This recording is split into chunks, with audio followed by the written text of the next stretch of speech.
მოგვითხრობს ესეთი ძველი სტატისტიკა, რომ სერიული მკვლელების დიდი რაოდენობა, უმეტესობა არის თევზები. თევზების შემთხვევაში რატომ ხდება ასე? ეს არის ცოტა სხვანაირი ემოციური მკვლელი არის.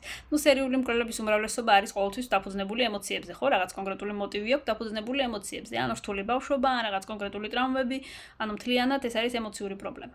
და აქედან გამომდინარე, რომ თევზები არიან წყლის ნიშნის წარმომადგენელი, ძალიან სენსიტიური არის, ყველაზე სენსიტიურია წყლის ნიშნებს შორის და პლუს ამას არის მუტაბელური ჯვარი, არის ძალიან ცვალებადი. და ცვალებადი რო არის, შესაბამისად აფექტის დროს, ესე ვთქვათ, ეს ემოციურ დონეზე შეუძლია რაღაც კონკრეტულის გაკეთება. ამას ემატება ისიც, რომ იუპიტერი აქ თავს კარგად გრძნობს თევზებში, შესაბამისად ძალიან ამბიციური არის.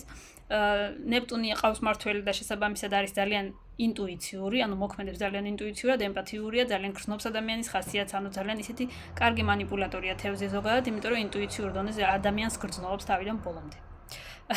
პლუს ამას ეგზალტირებულია ვენერა თევზებში, შესაბამისად ამ ადამიანს ამ თევზებს ზოგადად ახასიათებს მერკანტილურობა.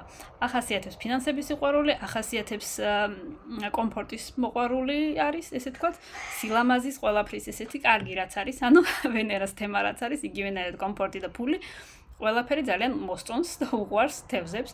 შესაბამისად იუპიტერთან ერთად ამბიციებიც საკმარისად აქვს, რომელიც არ გონიათ ზოგადად თევზებზე, რომ თევზი შეიძლება იყოს მერკანტილური, ანუ ძალიან სულიერი არის ჩათვლილი, რომ თითქოს ძალიან ესეთი სულიერი ნიშანია და რეალურად სულიერად განვითარება მისი მიზანი არის. ეს არ ნიშნავს იმას, რომ იბადება სულიერად განვითარებული. ანუ ყველას თავისი მინუსები აქვს და ყველას რაღაც აქვს დასამუშავებელი და მით უმეტეს თევზებიც არ არის გამონაკლისი. კიდევ იმის გამომდინარე, რომ თევზებში ძალიან ცუდად გრძნობს თავს მერკური. შესაბამისად ამ ადამიანების ლოგიკა არის ცოტა სპეციფიკური და ესეც ხელს უწყობს იმაში, რომ აი ესეთი არასწორი ნაბიჯები გადადგან აფექტის დროს, როდესაც ემოციურად რაღაც ძალიან დატვირთულები არიან და პლუს თევზების კიდევ ერთი ესეთი თვისება მსხვერპლის გაღება. ანუ ყველაზე მეტად ვერ იტანენ უმადურობას, იმიტომ რომ იმდენ რამეს აძლევენ ადამიანს და მთავარი პრობლემა არის ის, რომ ეს ადამიანი შეიძლება ამ ყველაფერს არ ითხოვდეს საერთოდ. და შემდეგ თევზი ბრაზდება, რომ აი რატომ ხარ ესეთი უმადური, მე შენ ეს მოგეცი, ეს არაფერი არ უთხოვი იმ ადამიანს.